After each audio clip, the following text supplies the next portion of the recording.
तो फ्रेंड्स, फिर से स्वागत है आपका एक और कमाल के वीडियो में, जिसमें मैं 2017 में आई Norwegian super hero drama horror movie Thelma की कहानी से आपको रूबरू कराऊंगा, जिसकी IMDb रेटिंग 7 है, जो अपने आप में काफ़ी अच्छी रेटिंग है। इस फिल्म को सजेस्ट करने वाले डेडपुल जी हैं, सो डेडपुल जी के लिए एक बड़ा सा शॉट आउट। थेल्मा की कहानी अपने आप में काफ़ी अलग कहानी है, जो व्यूअर्स को लास्ट तक बांधे रखने में कारगर है। तो फ्रेंड्स, बिना किसी देरी के इस फिल्म की कहानी की ओर आगे बढ़ते हैं। इस फिल्म की कहानी थेल्मा नाम की एक लड़की के आसपास घूमती है, जो अल्ट्रा रिलीजियस क्रिश्चियन फैमिली से बिलोंग करती है।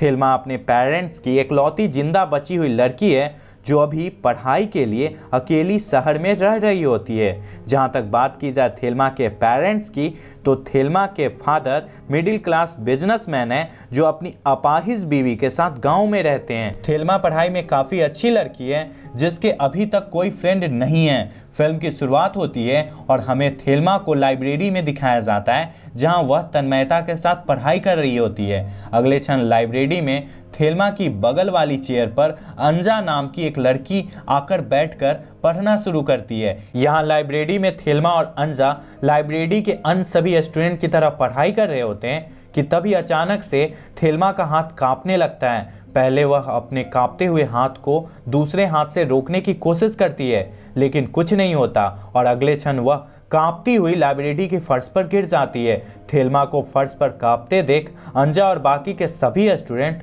थेल्मा के पास इकट्ठे होते हैं और ये सीन यहीं कट हो जाता है। फिल्म के अगले सीन में हमें थेल्मा को हॉस्पिटल में दिखाया जाता है, जहां डॉक्टर थेल्मा से पूछती है, क्या तुमने कल रात शराब पी थी? क्योंकि कभी कभी ज़्यादा शराब पीने की वजह से भी ऐसी प्रॉब्लम हो जाती है। जवाब में थेल्मा कहती है, मैंने तो आज तक कभी भी शराब को नहीं छुआ।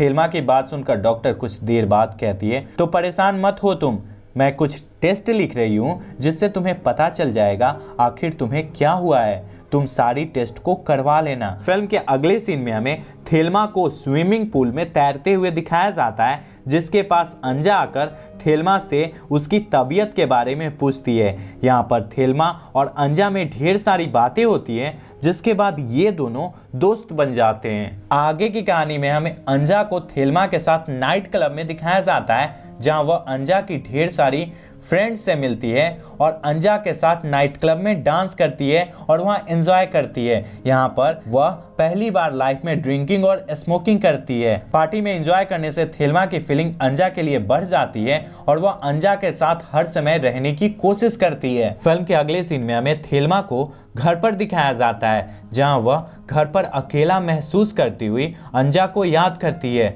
यहाँ थेल्मा बार बार सोचती है अंजा उसके पास आ जाए, अंजा उसके पास आ जाए। अकेलापन से परेशान होकर थेल्मा अपने घर के गार्डन में पहुंचती है। थेल्मा के घर के बाहर उसके गार्डन में पहले से अंजा होती है। यहाँ थेल्मा और अंजा एक दूसरे को देख रहे होते हैं कि अचानक से थेल्मा का शरीर फिर से कांपने लगता है और वह जमीन पर गिर जाती है। थेल्मा को जमीन पर गिरते देख अंजा थेल्मा के पास आकर उसे संभालती हुई घर लाती है। घर के अंदर पहुंचने पर थेल्मा अपने आप कुछ क्षण बाद ठीक हो जाती है, जिसके बाद अंजा थेल्मा के घर पर पूरी रात रुकती है और सुबह थेल्मा से ढेर सारी बातें करती है। आगे की कहानी में हमें थेल्मा को फिर से हॉस्पिटल में दिखाया जाता है, जहां वह अपना चेकअप करवा रही होती है। अपना चेकअप करवाने के क्रम में थेल्मा को अंजा की काफ़ी याद आती है और वह फिर से अंजा को याद करती हुई अपने पास बुलाने के बारे में सोच रही होती है। एक तरफ थेल्मा अंजा के बारे में सोच रही होती है कि अचानक वह कांपने लगती है और दूसरी तरफ अगले सीन में हमें अंजा को दिखाया जाता है, जो थेल्मा के घर पर आकर थेल्मा को खोज रही होती है। यहाँ थेल्मा के घर पर खिड़की का शीशा अचानक से टुकड़ों में बट जाता है और फिर अगले क्षण थेल्मा के घर से अंजा गायब हो जाती है। फ्रेंड्स, यहाँ अंजा गायब होकर कहाँ गई है, इस बारे में फिल्म में कुछ भी नहीं बताया गया है। चेकअप के बाद डॉक्टर से थेल्मा को पता चलता है थेल्मा को एक मेंटल डिसऑर्डर वाली बीमारी है जिससे वह चीज़ों को हिला सकती है या फिर उसे टेलीपोर्ट कर सकती है। डॉक्टर यहाँ उसे बताती है कि उसके पास ये भी शक्ति है कि वह अपने दिमाग से किसी इंसान को भी कंट्रोल कर सकती है। डॉक्टर से उसे पता चलता है थेल्मा की शक्ति रखने वाली एक और औरत है जो उसके पास के दूसरे मेंटल हॉस्पिटल में भर्ती है, जिसके पास सेम वही पावर है जो थेल्मा के पास है। डॉक्टर यहाँ थेल्मा को उस औरत से मिलने की सजेशन देती है और कुछ दवाइयाँ देकर उसे घर भेज देती है। यहाँ पर ध्यान देने वाली बात यह है फ्रेंड्स कि थेल्मा की टेलीपोर्टेशन और टेलीकिनेसिस की शक्ति के कारण वह अंजा को रात में कंट्रोल कर अपने घर पर बुलाती है और हॉस्पिटल में अपने चेकअप के दौरान अंजा को हॉस्पिटल में बुलाने के क्रम में वह गलती से अंजा को कहीं टेलीपोर्ट कर देती है जिसका पता उसे नहीं होता है। डॉक्टर की एडवाइस से थेल्मा हॉस्पिटल में सेम पावर रखने वाली औरत से मिलने जाती है, जहां उसे पता चलता है हॉस्पिटल में सेम पावर रखने वाली औरत उसकी दादी है जो काफ़ी बीमार है। यहाँ थेल्मा को हॉस्पिटल में उसकी दादी से पता चलता है कि उसकी दादी ने भी अपनी शक्ति से थेल्मा के दादाजी को कहीं टेलीपोर्ट कर दिया था, जिससे गुस्सा होकर थेल्मा के पिता ने थेल्मा की दादी को मेंटल हॉस्पिटल में रख दिया है। हॉस्पिटल में अपनी दादी से मिलने के बाद थेल्मा अपने घर पर आती है और अंजा से मिलने के लिए उसके फ़ोन और उसके सारे सोशल मीडिया अकाउंट पर मैसेज करती है, पर थेल्मा को कहीं से भी अंजा का रिप्लाई नहीं आता। अंजा के कहीं से कॉल न आने से वह और परेशान होकर अपने माँ बाप के घर यानी अपने गांव चली जाती है, जहां थेल्मा अपनी दादी से मिलने वाली बात, अपनी दिमागी बीमारी और अंजा के कहीं न मिलने या अंजा के कहीं से कोई रिप्लाई न आने वाली बात अपनी माँ और अपने पिता को बताती है, जिसके बाद उसके पिता उससे थोड़ी नाराजगी से कहते हैं, तुमने अपना मेंटल चेकअप कराया, अपनी दादी से भी मिल आई, तुम्हारी दादी के पास भी सेम पावर है। दरअसल थेल्मा, अंजा के न मिलने का कारण तुम खुद हो। मुझे लगता है तुमने अपनी शक्ति से अंजा को कहीं टेलीपोर्ट कर दिया है,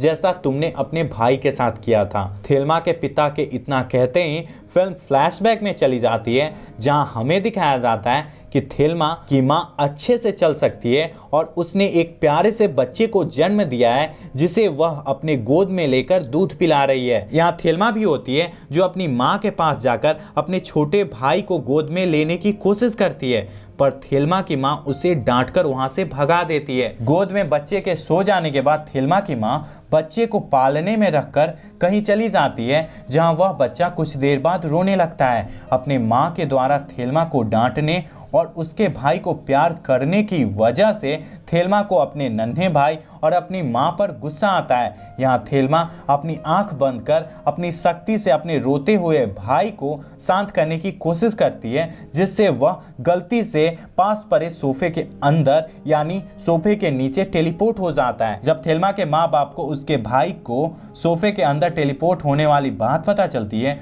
तो उसके माँ बाप थेल्मा को डांटते हुए एक कमरे में बंद कर देते हैं, जहां वह गुस्साती हुई सो जाती है। फिर अगली सुबह थेल्मा की माँ अपने छोटे बेटे को नहला रही होती है, जहां वह बच्चा फिर से रोने लगता है। पहले से गुस्साई हुई थेल्मा इस बार अपने भाई को पास के जमे हुए झील के अंदर टेलीपोर्ट कर देती है, जहां वह जमकर मर जाता है। थेल्मा के भाई के मर जाने वाली बात से परेशान होकर थेल्मा की माँ ब्रिज पर चढ़कर सुसाइड करने की कोशिश करती है, पर वह इस इंसिडेंट के बाद जिंदा बच जाती है और एक डिसेबल होकर व्हील चेयर पर अपनी आगे की जिंदगी बिताती है। फिल्म फ्लैशबैक से वापस आती है, जहां हमें थेल्मा को बेड पर लेटे हुए अंजा को याद करते हुए दिखाया जाता है। अब कहानी आती है 3 महीने बाद, जहां थेल्मा के पिता डॉक्टर के द्वारा लिखी हुई दवा को थेल्मा को खिला रहे होते हैं। यहां थेल्मा निराश होकर पिता से कहती है, पापा मुझे कॉलेज की बहुत ज़्यादा याद आ रही है, क्या मैं कॉलेज जा सकती हूँ? मेरा अब यहाँ रहने का बिल्कुल भी मन नहीं है, मैं काफ़ी बोर हो रही हूँ यहाँ, मुझे हर समय अंजा याद आ रही है, प्लीज़ आप मुझे कॉलेज जाने दो। यहाँ थेल्मा के रिक्वेस्ट करने के बाद भी उसके पिता गुस्साते हुए कहते हैं, नहीं, मैं तुम्हें वहाँ नहीं जाने दे सकता, तुम वहाँ जाकर कोई ना कोई नौटंकी फिर से शुरू कर दोगी। इतना कहकर उसके पिता वहाँ से चले जाते हैं। पिता का ऐसा रिप्लाई थेल्मा को अच्छा नहीं लगता और वह अपनी दादी के बारे में सोचते हुए बेड पर सो जाती है। फिल्म के अगले सीन में हमें थेल्मा को बेड पर सोया हुआ दिखाया जाता है, तो दूसरी तरफ उसके पिता को एक छोटी सी बोट पर झील में दिखाया जाता है, जहां उसके पिता बोट से कहीं जा रहे होते हैं कि अचानक थेल्मा के पिता के हाथ में आग जलना शुरू हो जाता है, जो बाद में उसके पूरे शरीर में फैल जाता है। यहाँ थेल्मा के पिता आग से बचने के लिए झील में कूद जाते हैं, पर पानी के अंदर भी थेल्मा के पिता के शरीर में आग जलती रहती है, जिससे वह झील में आग से जलकर मर जाते हैं। थेल्मा को जब यह बात पता चलती है तब वह हड़बड़ी में अपने घर से निकलकर झील में अपने पिता को खोजने जाती है। झील में तैरने के क्रम में वह कांपने लगती है और वह खुद को अपने कॉलेज के स्विमिंग पूल में पाती है, जहां उसकी मुलाकात अंजा से होती है। यहां थेल्मा अंजा को किस करती है और फिर अगले क्षण हमें थेल्मा को वापस से झील में दिखाया जाता है। थेल्मा झील से निकलने के बाद वापस से अपने घर जाती है। अगले क्षण हमें थेल्मा का फोन दिखाया जाता है, जिस पर अंजा का कॉल आता है। यहाँ थेल्मा अपने कपड़े को बदलकर अपना फोन चेक करती है और अपने माँ के पास जाकर अपनी माँ को उसके घुटने के आसपास टच करती है।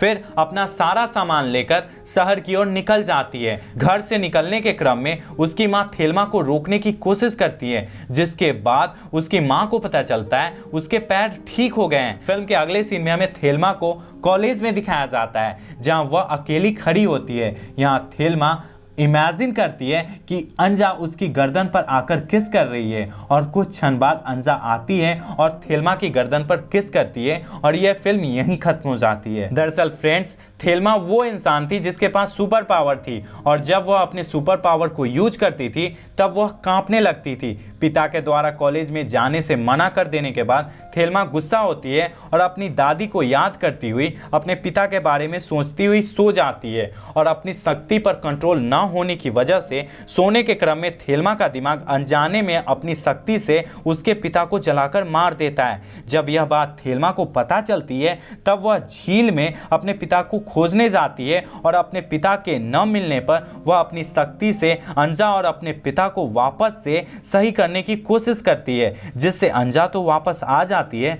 पर उसके पिता वापस नहीं आ पाते, जिससे निराश होकर वह शहर जाने का डिसीजन करती है और अपनी माँ को यानी अपने डिसेबल माँ को ठीक कर शहर पहुंचती है, जहां वह अपनी दिमागी शक्ति से अंजा को कंट्रोल कर उसे अपने पास बुलाती है और अपने गर्दन पर किस करवाती है, जिसके बाद ये फिल्म यहीं खत्म हो जाती है। तो फ्रेंड्स, ये थी थेल्मा मूवी की डिटेल एक्सप्लेनेशन। आपको ये एक्सप्लेनेशन कैसा लगा? 10 में से आप इस एक्सप्लेनेशन को कितनी रेटिंग दोगे? आप अपनी रेटिंग कमेंट में ज़रूर लिखना।